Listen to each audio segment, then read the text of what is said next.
for every business leader out there, it's definitely good for them to pass down some of these operational maturity lessons to their team members. Besides the fact that it will actually make their team stronger, but it's just the right thing to do. It's something that every single MSP needs to have as part of their stack, is that VCIO QBR app. Couldn't imagine running an MSP and taking on a client without that component.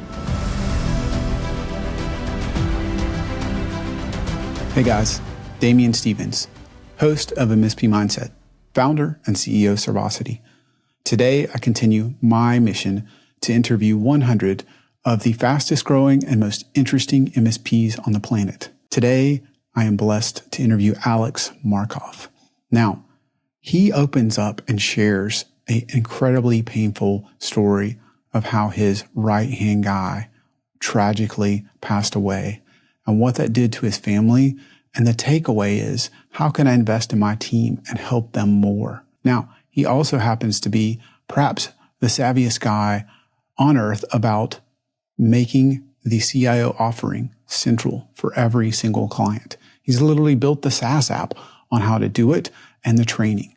If you want to make sure that you're not just making money with the CIO, but it's your strategic advantage, don't miss out on our conversation today. Alex, I'd like to understand why and how you decided to go from, I think it was something like 280 break-fix clients to, and if I understand now, you're pure play managed services. That does not seem like I know everybody kind of went through some kind of phase, but that's a pretty sizable number. Tell me about that process. Yeah, so, I started as a tech very early on like Windows 3.1, and was just, the guy that everyone knew, that knew computers, knew the internet. I was online at Nobody Beats the Wiz in New York for the first cable modem when it launched. Nice. Which was like, going from 56K to cable modem was wild. Yeah. And then, started selling computers when people needed them. We were doing websites at that time too. So web and then email systems. You need a website, you need an email system, right? So then you need a computer. So helping small businesses kind of modernize in the early 2000s. And we scaled. I did it through college, and graduated from college, kept doing it, kept bringing clients on, and met a gentleman that was running a small firm too, in our area. And we started collaborating, kind of cross-selling. He had some strengths, I had some strengths. And after a couple of years of working together, we wound up moving into one office. And we said, might as well just merge. So that was 2009. So we basically took our two project-based clients pools, and we invested into ConnectWise, started going down the path of managed services. And it took about maybe 1 or 2 years to really do the final conversion. We did it in phases. So we kind of stopped working. We created a simple managed agreement and started giving it out to certain clients, right? That we knew needed technology. They needed to, they were spending way too much on just hourly reactive stuff. Hey guys, Damien here. As I continue to interview the top MSPs in the world, one thing has become incredibly clear. It's time that we let go. Even more than that, every time I focus on my zone of genius and get out of the way and do the very few things I'm good at and delegate to others, I'm ready for that next level of growth. So if you're ready for that next level of growth, one way that I could help you is with Servosity. We co-manage your backups and disaster recovery so you can focus on what you do best, let us do the rest, and then what we do is we test the backups every single day so you never have to worry. If you'd like to learn more, click the link below. There's a lot of work to transition from break fix. It's kind of strategically easy to just be reactive. So why, what drew you into this cool new thing at the time, managed services? Yeah, well, If you get really good at break fix work, you actually get less work, right? Because if you fix something and you really invest the time to do it right, and it's hourly, the client doesn't call you back. We started hiring people, but it was hard to create consistency. Yeah. Right. Managed services gives you the ability to have a consistent payroll, consistent cash flow, and you can do things right. I also am the type of person that likes to do things right, like not take shortcuts with the network rack setup, recommend the right things, right? So with the break fix model, if you recommend the right things and set up the rack perfectly, and then there's less calls. So it's not really aligned with the client's with your success and the client's success, because then you're not there with them to help guide them in their digital journey. So the model was just not right. Right? We can't spend so much time with clients if you're billing every hour. Yeah. But if it's unlimited and it's unlimited strategic guidance, then you really can invest in clients and make them stronger and better, and then they could grow. So it really kind of aligns the interests of the client and the technology partner. So that was the main reason that we decided to switch to full managed services. I'm glad to hear you say it that way and frame it that way, because I think even if I didn't say those words, that's what drew me to it. That's what drew, I think, most, not all MSPs to it, which is very, it's wonderful. And I think a secondary fact that it's a more predictable model. The revenue is recurring. The business has higher valuation. There's all these other effects that are really positive as well. But that's we didn't even know about valuation, right? All this other stuff, right? Right. We just did it because it was the right thing back in the day, or it felt like the right thing. Yeah.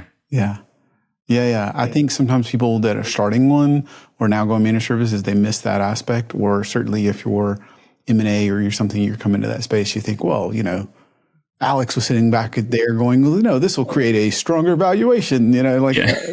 Who was thinking that way back then, right? Yeah. No, it's true. It's true. So when you started making that change, about how many employees did you have?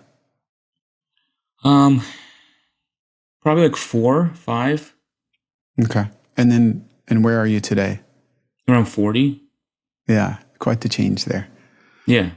How much of that do you attribute to jettisoning the web business and getting rid of hourly and focusing versus just growth that would have happened either way? I mean, all of it. Yeah. You need to focus. You need to focus on one particular business model in a particular business. The web was different, right? The managed services is a great business. It really, really is. Mm-hmm. And it's always evolving. It's always changing. So if you can kind of ride that wave, it's always in demand. Technology is just flowing across every industry, even home businesses.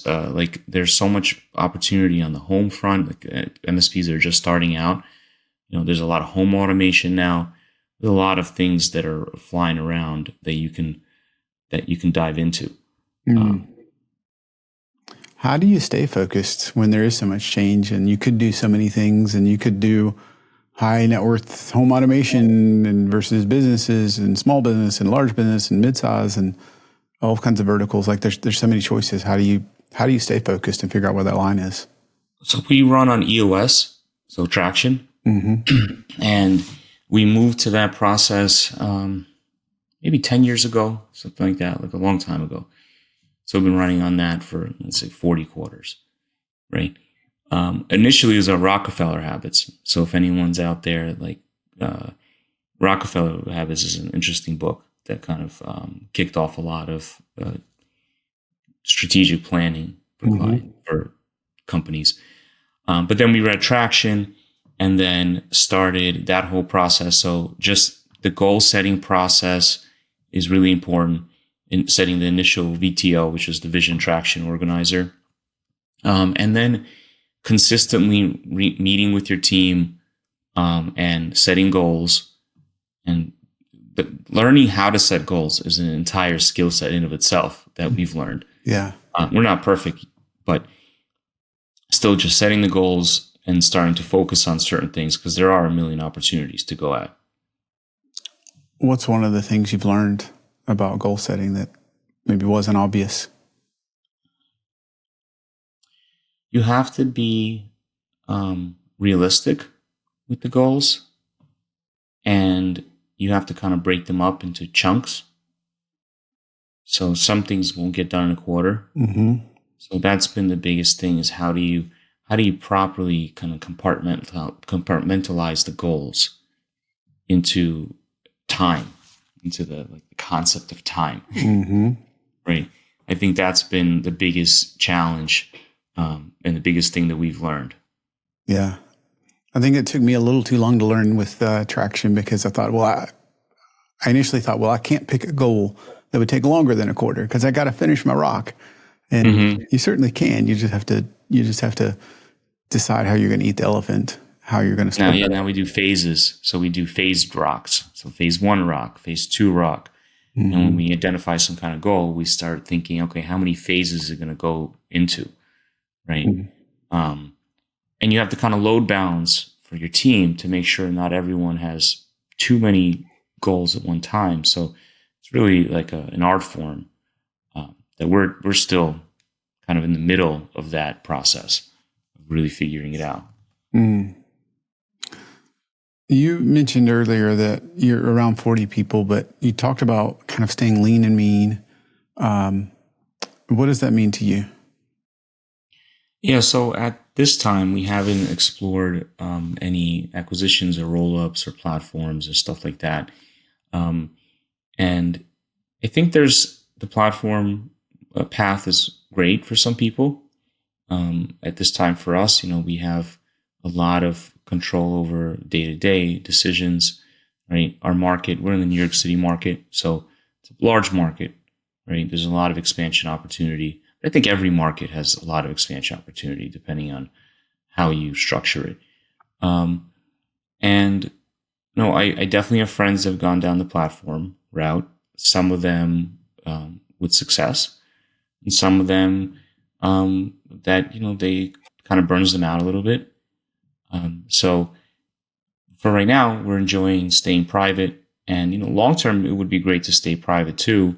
With if the right team members step up and can continue leadership, then staying private indefinitely is awesome, because the world of technology will always kind of evolve, and you stay at the top of the curve, and with the right team, it's a nice thing.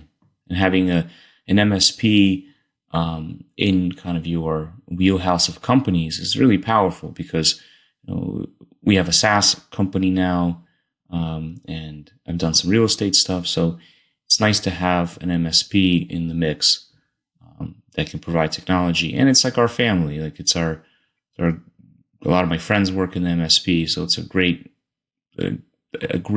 thing to have in life, is a solid company. And I see like a bunch of our clients that are multi-generational companies, and they've built up businesses. They haven't been acquired. And I've seen some of the businesses get acquired, and they kind of just, all the stuff that their family built up over 30, 40 years gets, changes a lot. In some instances, really poorly. And, the whole team, everyone leaves and stuff like that. So, it's not right for everybody. But, some people can do it well. So I'm enjoying the staying private, and I think that more and more businesses should consider that. And we're actually seeing a trend with companies being spun out of platforms in like insurance space and other financial services, other industries, healthcare. People spinning out, starting private practices. So I hope that trend continues, because I think that that's healthier for the economy. Mm-hmm. If the economy just turns into 40 platforms, I don't think that that's great. So I think that it's healthy for our economy, for the American dream to really have a vibrant small business, medium business community. Yeah. Yeah, I think there's probably people listening that needed to hear that you don't have to become a platform or be acquired by a platform necessarily to stay relevant. And I think through kind of a first principles lens, right, it makes a lot of sense for our economy to have small businesses supporting small businesses, right? And, mid-size, whatever you want to call the definition, but they're not, you don't have to be, thousands of employees to support other, businesses with tens or hundreds of employees. Yeah, no, for sure. Speaking of how critical this is in your business, and it's kind of like family, we met an interesting time. And would you mind sharing a little bit about Jason? Yeah, so when you reached out this summer, it was right when we had a loss in the company. One of our executives, Jason, who has been with us for 8 years, he's the lead VCIO. He also did work on the SaaS company. And he passed away unexpectedly at 44 on a family vacation with his whole family. Oh my goodness. Super traumatic for everybody. Super traumatic for the company because he was in all of our company events. Traumatic for his family, for his wife, 2 young kids. I think his daughter's like 6 months or something like that. So a little bit blurry. But yeah, so it was very sudden, very traumatic. I got a call Monday morning from my business partner, and he said, go into your office. And I was home at that time, and take a seat. It's serious. So I thought it was maybe something to do with like a client or some cybersecurity situation or something. Yeah. And he told me, and it was like, it floored me. So, we've getting through it. Grief is like a whole process. Yeah. But we've gotten so many takeaways from it that we've learned, that will hopefully help a lot of our team members. And, now I tell a lot of people about it. Lori Arlenson from HCG, Arlen's daughter, she built a life planning book when we were in HCG many years ago. So I've been living that book for the last 10 years. And, we didn't do as great of a job helping our team members plan strategically. We talked about it. Jason was in HCG service leaders for a period of time, but, we didn't do as good of a job on that. So now we're starting kind of a life OML, life operational maturity initiative in the company, where I'm building a template on how to make sure that people's lives are well organized. And we're going to be training each team member on that, kind of giving it away to them so that they can have things structured correctly. Because on top of dealing with grief, his wife had to unwind a lot of stuff, right? And then we were semi-lucky because we had things pretty well organized, but still, it took a ton. A lot of stuff was trapped in his head, so we had to document and kind of update our processes, and we kept humming along, but definitely a big setback in the business, and even just personally, the fact that he didn't have a proper amount of health insurance in place. Things like that are key. So now we're rolling out supplemental health insurance options for the whole team, and really helping team members get additional life insurance something that you don't think you need. I encourage everyone here in their 20s to get a term life insurance policy, because even if you're single now, because when you get the policy early, it's cheaper. Right? It's very cheap. So I have a very cheap policy. When I joined HCG, they told a lesson about an HCG member that was scuba diving, and he was in his 30s. and he passed away unexpectedly, and his wife had to like figure out how to run the business, and it was like he had no plans. So it resonated with me. So I got life insurance, and I kind of put a lot of pieces in place for business continuity. So my premium is low, but so when you get it in your 20s, it's very low, and you don't know where you're going to be in your 30s or 40s with family or kids. Even if you don't think you're going to have kids, you don't know where life takes you, right? And then if you pass unexpectedly, on top of the grief, you're dealing with major financial problems. So life insurance is key. So now when I fly to conferences and I'm on a plane and there's turbulence, I'm not as worried, just because I have proper life insurance coverage. So if something happens to me, Yeah. There's a lot to my unpack. family, my kids. There's a lot to unpack. I appreciate your vulnerability and sharing that now and with me, because a little bit of the story behind this story is when Alex were first set to talk this summer, is like right when you found out. Like I think it was the day, and so of course, understandably, understandably, you were just like any person, shell shocked, and just I think, how do I take better care of my team?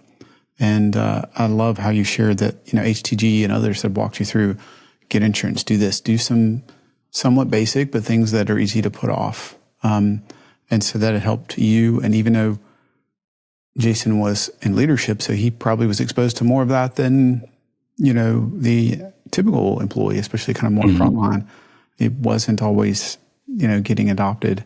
And so it resonates with me. I know we have, you want to do things like good health insurance. And as a company, we pay for, without asking, a small amount of life insurance, which I think you said you do the same. But when we both bonded over, it's so little. Like it's not going to move the needle if you unexpectedly pass, And so I feel like it's tough. What we were talking about, Alex, is I can't require you to do that. I can't tell you must do that. I don't want to tell you to run your life, but I do feel like I want to make sure, and I know you were saying the same thing, like I want to make sure that our team is taken care of in any of those events, and we give them this opportunity. So how can we make it easier to kind of do the right thing and give them more access? I will tell you inspired me just yesterday. We brought in, and we had a 401k, but we brought in somebody and we just asked the whole team, you get to attend these meetings, and, it's still your choice, but we're matching to this. Here's what that means. Here's the difference in the traditional and the 401, versus the Roth 401k. Let's give you some education. Let's give you some insight. Let's tell you how investing earlier changes the dynamic. And so we had the experts come in and talk about it. And, we had done things like offer it, but I think there's a difference between having an intention and really leaning into that intention. So, thank you for inspiring me to do that with my team. I think that all of us that are owners, I don't think I've yet to meet the MSP owner that didn't really care about their team like family. And so I feel like it's a little bit like my children. Like I can't keep them from falling down and scraping their knee, or I'm going to try to protect them, from something really bad, but I need to plan for, that plane and that turbulence like you were talking about. Yeah, definitely. And just telling people about it, so I think for every business leader out there, it's definitely good for them to pass down some of these operational maturity lessons to their team members. Besides the fact that it will actually make their team stronger, right? Because then their team is going to be more knowledgeable, more organized, more mature. But it's just the right thing to do. Yeah. And I think it's easier to take for granted sometimes that we get access to programs that teach us some of that maturity. And part of it is trying to make it easier for them to have access to some of that 401k knowledge or life insurance or just other investment knowledge. Yeah. Fundamental. Yeah, for sure. budgeting. I mean, I've had to teach a lot of our team members, like early on, the kids that, if they come from an immigrant family, or they don't, they never had parents that taught them about budgeting and credit card usage and all this other stuff. So I've had to teach people that, so many people in our company. But I think trying to systemize it a little bit more is better. You don't want to get too into the weeds of people's personal lives. Right. I've learned that too a little bit, but I think that having some good fundamentals that you teach during onboarding, not like boring HR stuff, right? But just some key fundamentals are important for good business leaders to do.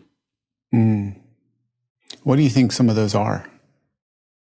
I want to make sure I don't miss out on some of these. I mean, definitely budgeting is smart, financial management, investing early in the 401k, kind of set it and forget it. Once you put it into your budget, that's just that's important, right? You could do like the Roth too.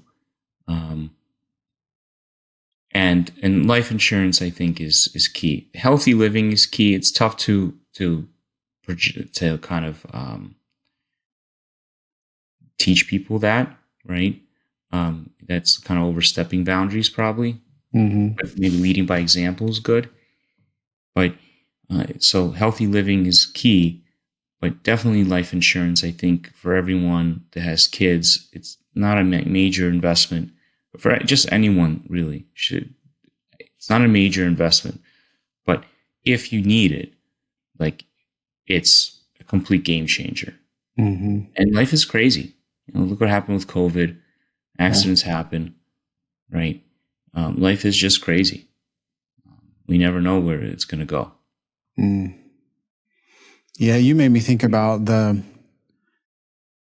just on the company side, how much we contribute. In our company, it's over $10,000 a year. So without getting a specific number, it's north of $10,000 a year that the company pays just towards your health insurance plan to make it somewhat reachable for everyone. And we do include life insurance, but we spend pennies comparatively because it's not enough. Yeah, it's nowhere near enough. Yeah, for like $50 or $100 a month, you can get a comprehensive policy. I don't want to go down the life insurance sales route.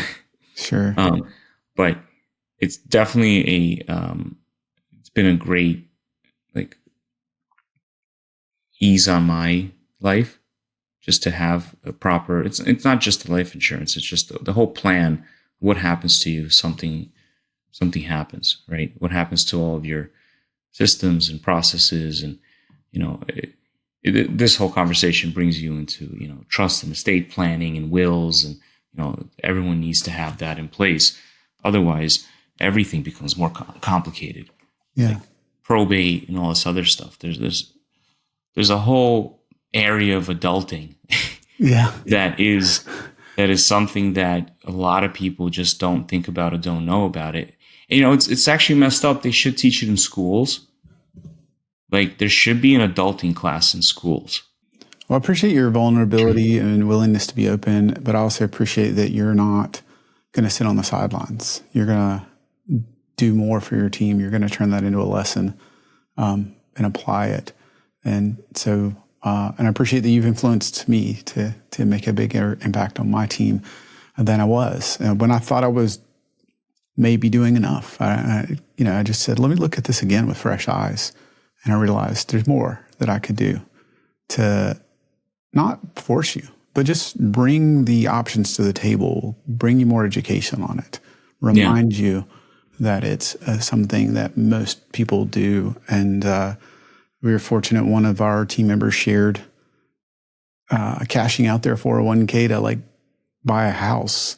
And they were like, that was the dumbest thing I've ever done. Let me tell you how much that cost me in fees and early termination and taxes and this. And then now I don't have this base that I was building on, the younger ones were learning from some of the ones that had, been there and made those mistakes. So we, that's the kind of adulting we can all learn from. Yeah, no, for sure. So I wanted to kind of talk about, you're pretty unusual. It sounds like you've been in everything, right? From True Methods to HTG to, and you've absorbed from, information from IT Nation. You've been, I don't want to put the words in your mouth, but it seems like you've been to all of the places to try to learn from the best. What's driven you to learn from so many different places and pull all that in? Well, the MSP community is really unique in the fact that there's amazing sharing going on, right? I think I can't imagine other industries operate at the same level of sharing and learning and like content creation that the MSP community has evolved over the last 20 years, 30 years, right? So we were part of HTG early on, and that was incredible. Like that's like one of my pillars. I have like 11 pillars of MSP success. That's one of the pillars of MSP success, like to make sure that you're part of a community. And there's so many now. Back then, it was just HTG and tailored business groups, right? And then, now there's service leadership groups. The Tribe is awesome. There's Robin Robbins has awesome groups. True Methods has their own group. So it's like being part of groups and learning from peers is key. Because then it's just very collaborative. You can iterate much faster. You can kind of get a lot of ideas, shortcut ideas. So that's been massive. Service leadership and Sleek, I think, was probably like, if I had to stack rank community involvements, I think I would probably say like HTG, Service Leadership, Sleek, and IT Nation in that order. And then True Methods after that. True Methods is awesome too. But I think that Sleek was really powerful for really higher end maturity and OML levels. And one of the big drivers for why I've been on this quest to really build like a solid MSP now in our SaaS product strategy overview is I want our team to have the best possible experience. I mean, besides my family, right? But the people that come to work for us, that are giving their lives to us, right? Their free time, that their life experience is as best as possible. And that only happens when the company is well run and mature and has the right processes in place and all this other stuff. So, and that comes from leadership. So what drove you to seek out your first peer group? Were you just somebody that was always hungry for that, or did you hit a wall? No, I am not a huge extrovert. And I initially resisted a lot of like conferences and, networking. It's not in my natural state. Right. So, early years, we were like in the shadows essentially. Right. We didn't go to the local business networking events, but it's so key to life and business. So at one point we kind of said, let's step outside of our comfort zones and really go at it and just, get that skill set of just walking up to people and just talking and establishing connections. So it wasn't something that we started at. We made a conscious effort to pivot to that. And then started going to the shows. I think actually a big thing was ConnectWise used to do, I think they still do like regional events. So in the Northeast, we would go to that and you get to sit at dinner with a bunch of other MSP owners. And that was kind of a wild experience. Not being an extrovert, being an introvert type guy. And, I still have friends that we've met during those early dinners that, we still keep in touch with. Yeah. So I think ConnectWise did a great job with that, with like community building.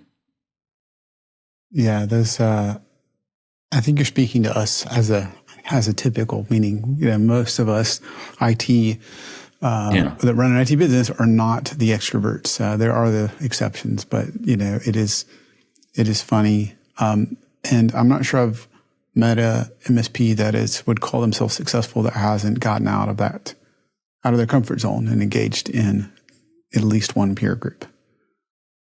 Yeah, So, for sure. And there's great one, like the tribe is doing amazing things. So for an early entry point, just being part of a smaller community, not even just peer groups per se. Like peer groups are definitely a major piece, but peer groups are expensive. And when you're starting out, even just the quarterly commitment to travel, I think in-person peer groups are far more powerful than just fully remote. I mean, if you have an option to do no peer groups or remote, do remote. But in-person was, I think, extremely powerful. Because you get to sit at a table and you're with people for 3 days. You kind of bounce out of your day-to-day, right? You meet other MSP owners and a lot of the vendors. Like the vendors are there too. So meeting the vendors early on and learning from them was a major piece too. Like it's all one big world. The MSP world is, vendors and MSPs are all really joined at the hip. So what advice would you give to somebody that's listening that's an introvert that hasn't made that leap, kind of like where you were before you attended the first dinner? Just go to the smaller events first. Uh-huh. Like the larger events are a little overloading a little bit. And I would say go to the IT events before going to, like, if you're a complete introvert, before like the Chamber of Commerce and like BNI. You could do that too, but the IT events, you're at least hanging out with other IT people. Mm-hmm. So it's kind of your people. Yeah. Right. So that gets you talking, learning the cadence of just, networking and stuff like that. And then being able to translate that to your local community. That's powerful too. And then once you get a couple of like anchor friends and connections, you go to lunch with a couple people, then it gets so much easier. Then you're just part of a community. That's what everyone's doing. Yes, there are some people that are like naturally like social butterflies. But when you go to the room and you see people are chit-chatting, I bet you majority of them are introverts that just say that networking is powerful and community is powerful, and get out there and just go. Yeah. Grab a drink and go. I think sometimes people think because I host a podcast, I'm an extrovert, but I am not. And I remember the first networking event that I forced myself to go to as I stared down at my shoes. And then finally somebody came up and talked to me. And I was like, oh, I can talk to a person, one-on-one. And then eventually 3 or 4, okay, I can do that. And that felt reasonably natural. Right. What I realized is I didn't have to, even if there's 50 or 100 people at a smaller event, I'm not speaking in front of all of them. I'm not talking to all of them. There's smaller groups that you get to have conversations with. Yeah, that's another thing they need to teach in every high school out there. Part of like an adulting class, there should be a week on networking. Yeah. Where it's like mock networking events and like, you're in this industry, go to this event, and like talk it through. Like sitting around and memorizing things and, like stuff that now just ChatGPT can just answer on the fly, right? Definitely getting context is important. Like there's some important classes, but they very much lack on adulting. Networking is something that I learned too late in life, that like my kids are going to learn that very early. What is the strategy overview thing that you built? So we built an app to do VCIO, QBR kind of standardization early on. The real catalyst was when we started managed services. One of our big things was, okay, well, we're giving out these unlimited support contracts, right? What do we have to do to kind of standardize and do it successfully, right? Because if If you take on everything and just say, I'll support it unlimited and I'll do it on the weekends and at night, you can very quickly burn up your life. Yeah. So we had a whiteboard in the office and we called it the stack board. And basically we wrote servers, firewalls, email systems, and backup systems. Like those 4 elements we needed to standardize for every client that's coming on board. Right. So we would have our when we first started pitching our managed services, let's say we had like 5 clients sign up. So we wrote all the 5 on the board, and we wrote what server they had, which backup they had, which email they had, right? And those are the first entry projects that we needed to get stable. So we came up with like, okay, how do we stabilize this server? This email system is a cPanel, IMAP, and these guys are running around with 20 gig PSTs and their contacts aren't syncing and they're just calling constantly because their Outlook is freezing. Like, how do we just stabilize this, right? We can't just keep eating these tickets. When they were on break fix, it's all hourly, right? Which it sucks. But when they're on managed, it's our responsibility.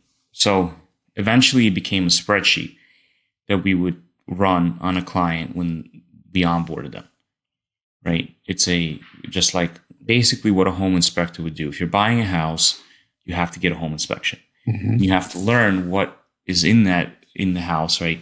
Do they have the right plumbing? Do they have the right mechanicals, right? Because each house you buy is completely different. Right?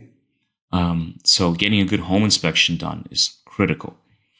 So they basically the same thing, getting a good client inspection done when you're onboarding a client to make sure that you're taking on that their rate is healthy, that their servers are healthy, that they have backups in place, they have email protection. So the spreadsheet grew and we had about 80 items and we had a number of clients. We started sharing the spreadsheet with clients. And a number of clients really loved it, where they were like, all right, great, you stabilized us. What's next? Right? So it grew and grew and grew. We also got into healthcare IT early on. So we needed to do a lot of like HIPAA management and making sure that people were compliant. We got into financial services IT. So we really needed to focus on compliance, standardization, all that stuff, right? But the problem with the spreadsheet was every client had a different spreadsheet, right? Like we would start off from the same template, but as we added items, we have to standardize Wi-Fi. We have to standardize UPSs for each client. To go around and add that item to every spreadsheet was a nightmare. So we tried to think about it. How do we do it like with an Excel macro? We looked at smart sheets, and there wasn't really no apps back then that kind of did this type of thing. So our spreadsheet process was very mature, but we couldn't find anything that replicated it. So in 2016, we built it internally, built the spreadsheet process into an app, and then shared it with our HCG group, and then shared it with some peers. And it cut our VCIO prep time by hundreds of hours per year. Wow. In that first year. Just because it was template based, it had little drop downs. So you, like, instead of typing everything all the time, you can just pick and choose options and edit the template, which is really great. And then we kept expanding it. So last year we couldn't find a client portal that we really loved. So we built a client portal component into it. We built warranty updating into it within the last year. So enriching the data, cleaning it up was a big thing. So clients have really clean asset reports. We built an Office 365 reporting component. But we have a lot of these pain points in the MSP world that are still unanswered. So we're just slowly creating little modules for them that are just saving our MSP and our MSP community like so much time, and making it scalable to run strategic planning for all your clients. So you, if I understand it right, you went to solve your own issues, which has saved hundreds of hours for your VCIO. Ended up building your own SaaS application. It's now its own business. But in the interim, I think you said you shared it maybe with your peers and that sort of thing to see if that would just be helpful. Yeah, for sure. Because everyone was dealing with the same thing. Right. Everyone was doing QBRs on PowerPoint, Excel, right? And yeah, it's something that every single MSP needs to have as part of their stack. Is a VCIO QBR app. Because I can't imagine doing MSPs. Like I couldn't imagine running an MSP and taking on a client without that component. Because it's too much risk. Yeah.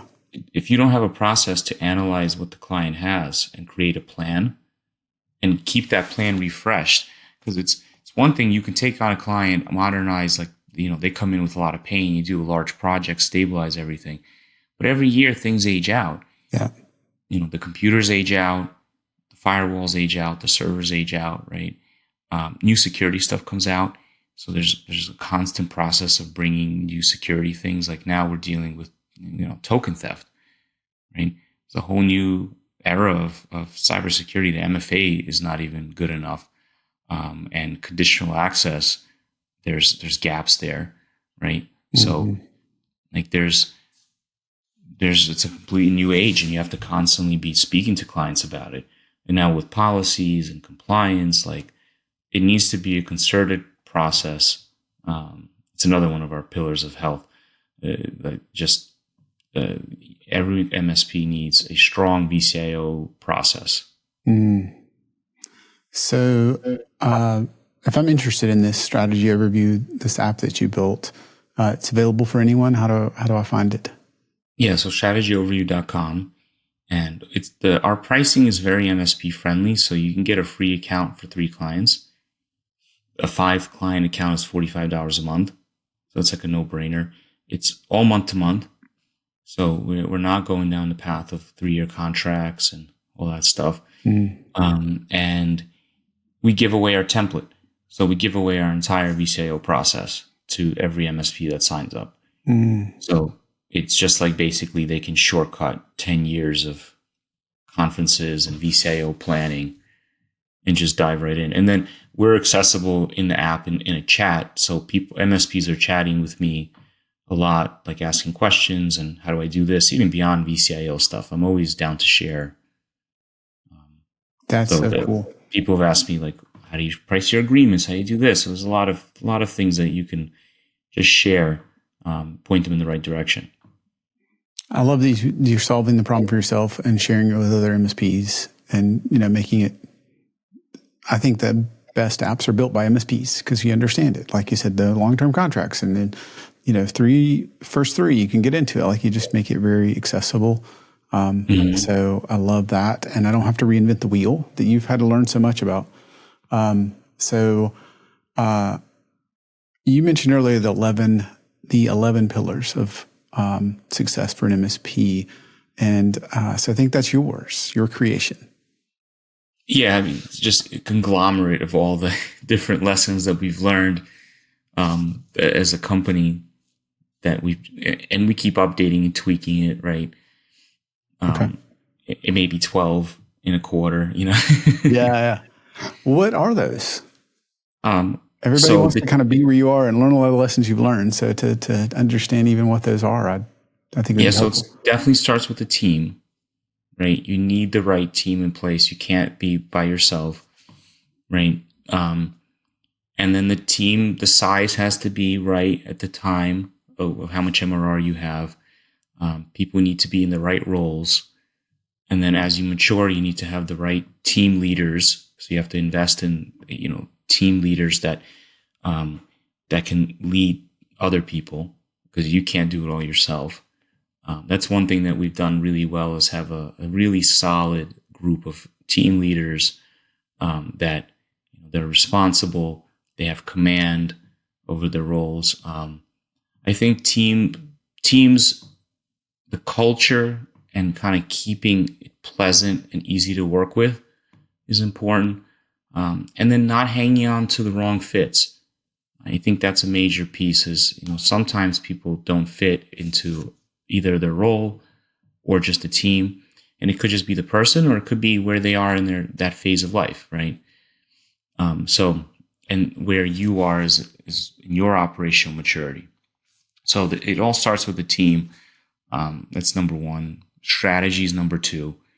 Like every MSP needs a quarterly strategy, yearly strategy. So EOS was our framework. We've modified it throughout the years. We started on eMyth originally. That was so that's a solid book to read. Yeah. Then Rockefeller Habits, and then HEG, and then EOS. A lot of HEG members, or ConnectWise Evolve, I always call it HEG.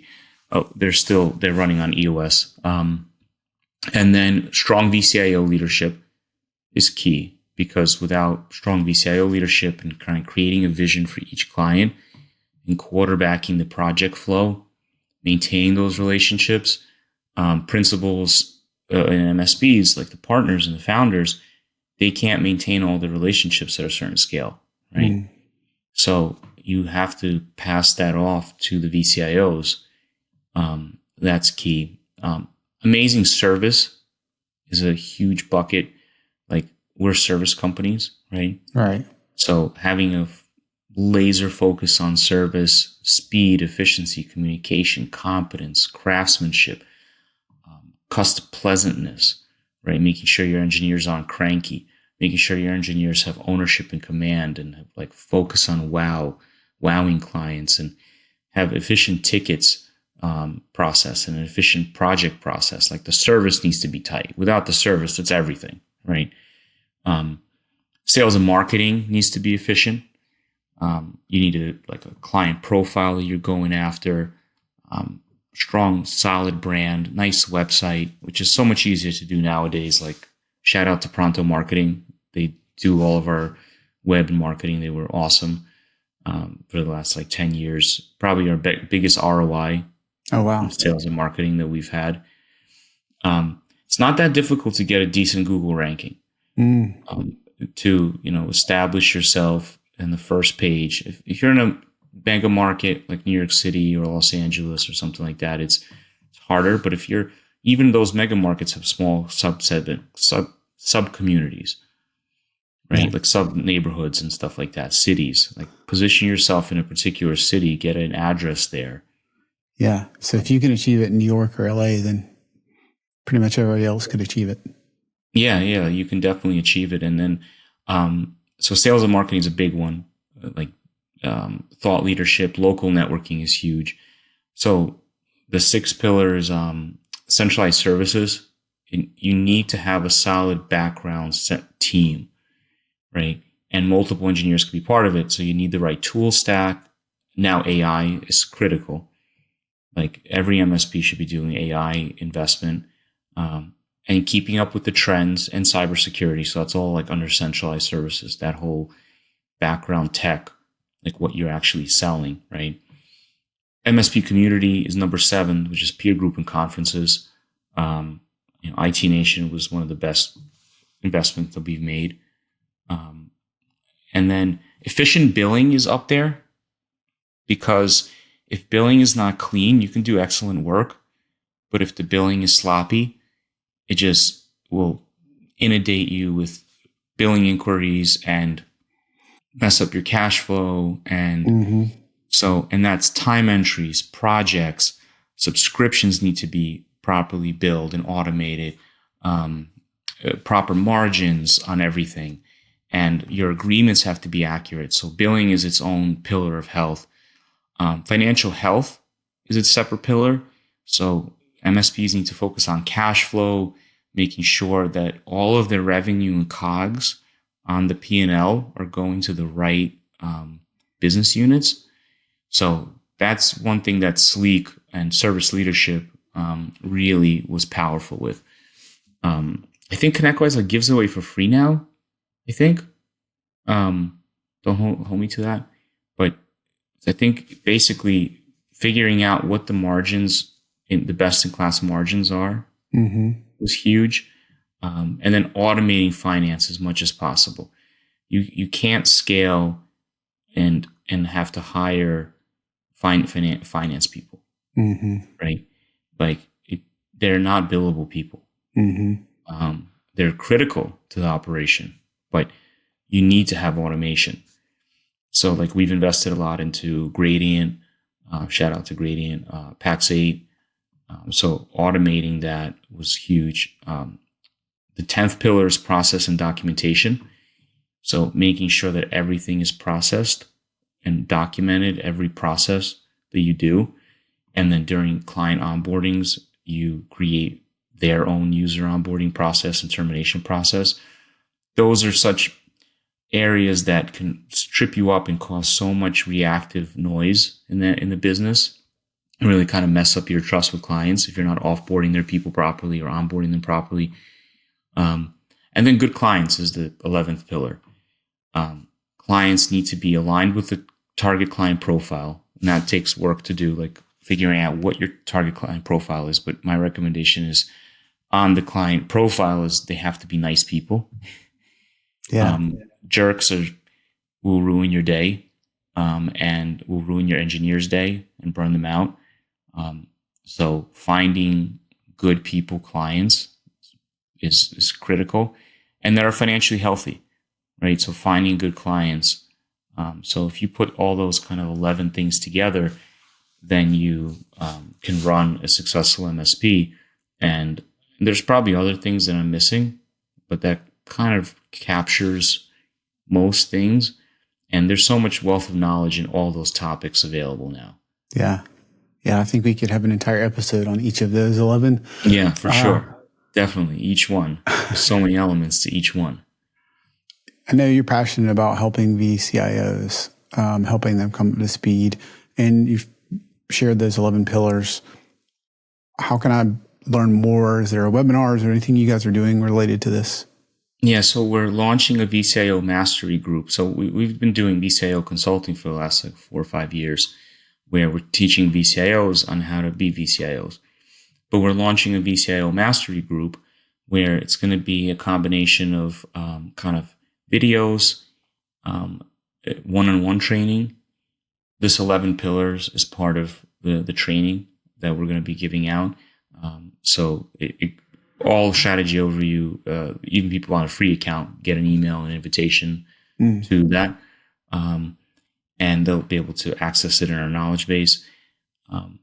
And eventually my dream is to kind of build a VCIO peer group process where VCIOs from non-competing MSPs can get together and meet and talk and collaborate, share best practices, learn from each other, and have guest speakers come in, vendors come in and kind of teach. Only strategic vendors, right? People that are like no knock on Cisco or Ingram or stuff like that, but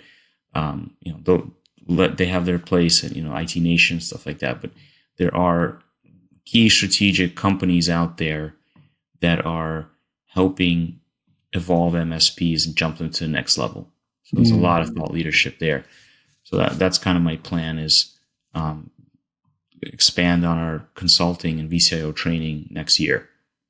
I think it's amazing to go from from peer groups helping you unlock, right? Getting out there network and unlocking the value and learning with peers and peer groups to your dream next year of helping build a peer group to help VCIOs. So I think it shows your heart, the heart of the industry, like you said, that's so open, that we're so blessed to be a part of.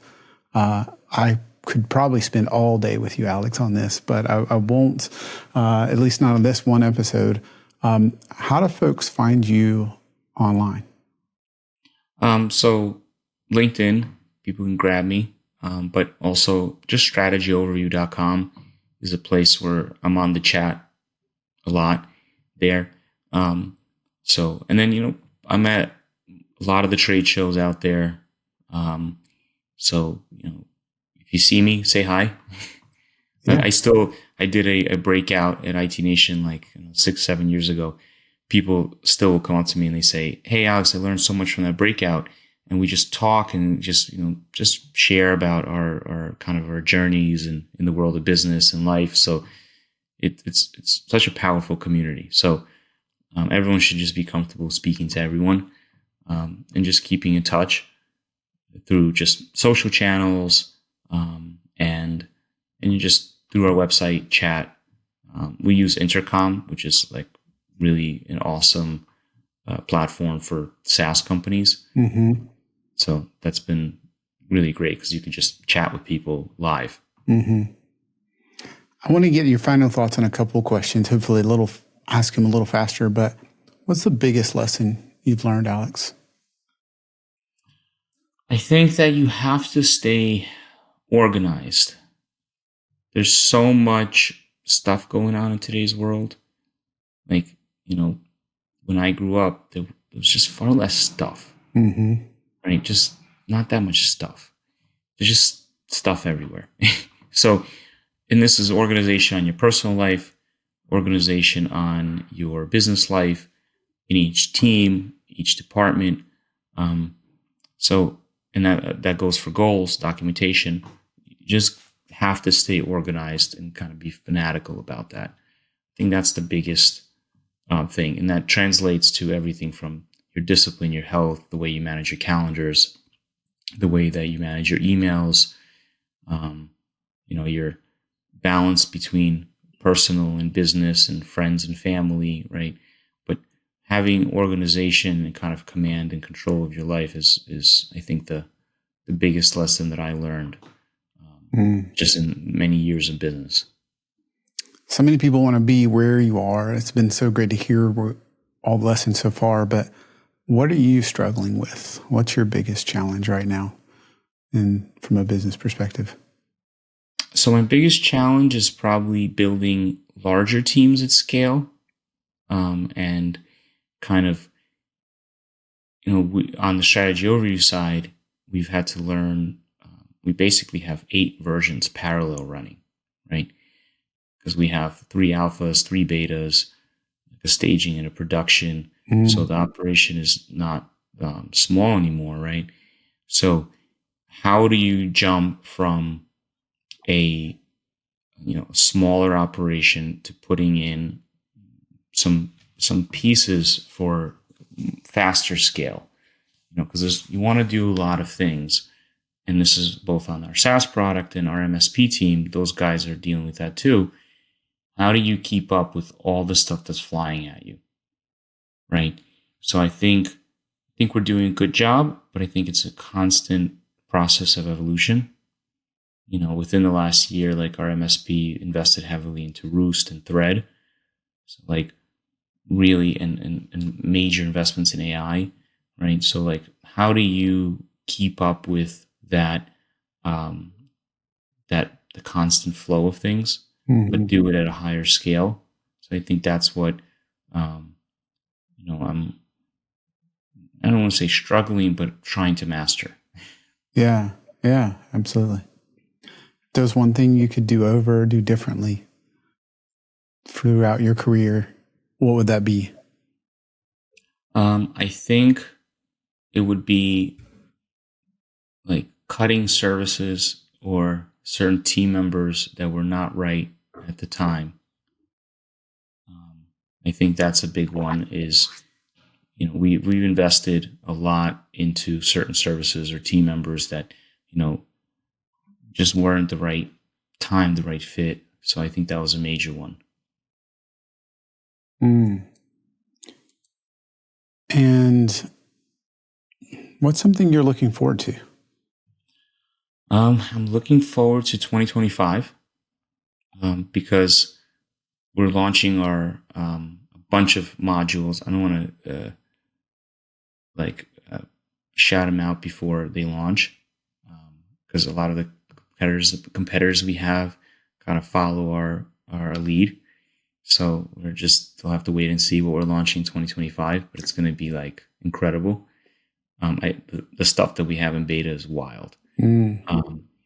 So I think that is going to save. I think we're going to save MSPs about 90% of their VCIO time. Wow. Where they're going to be able to take that VCIO time that they've saved and reinvest it in a lot of other things like client relationship building, deeper strategic planning, deeper automation. I'm very excited about that. I'm also excited about the conference circuit for next year. Um, COVID made me really appreciate that a lot more. I took a couple years off. My dad was sick during COVID. He's better now. He's all good now. But we really kind of sheltered in place a lot more than we should. My son was born 2020, like the month after COVID started. So in New York City, well, like we weren't in New York City, we were in the suburbs, but still, like when all that stuff was happening in the city, and and it's tough to even go back to that mind frame. Yeah. But and we took a lot of time off of in-person conferences, and getting back into it was almost felt like when I was first getting into networking and the first conferences, those first regional meetups, you kind of have to like get back into it. You have to say to yourself after a long day, take a shower and go down to the bar and hang out. Yeah. You have to like really push yourself to that, like, no, go to that party after hours and kind of meet and talk. You're tired, and I had such a great year in conferences this last year. Met so many new people and made some good friends. So I think that I'm excited for that again for next year. And I think that, that's my biggest thing that I'm looking forward to is the new features we're launching and just being in the community and mingling around. What's the number one book you recommend? I think Traction, Get a Grip. I think that is probably for the business world. I think probably one of the best ones. I think it's something that you don't have to follow it religiously. I think that you take a lot of lessons from it. Try to run it as religiously as you can the first year. We self-implemented EOS, but there are now EOS implementers out there. They're pretty, like, even in the MSP community, there's solid EOS implementers. It's expensive, right? So if you're an early MSP, it's something, if you have the right people in your company, you can self-implement, at least what we did, right? And you just have to be open. So I think that's one of the best books that I found. But there's a lot of them out there. Well, I love the opportunity to connect in person, online, at Strategy Overview. I also just want to say thank you so much for the gift of your time and your knowledge and your wisdom today, Alex. Thank you so much for being on MSP Mindset. Yeah, it was really fun. And I'm down to come on future episodes too. I would love that.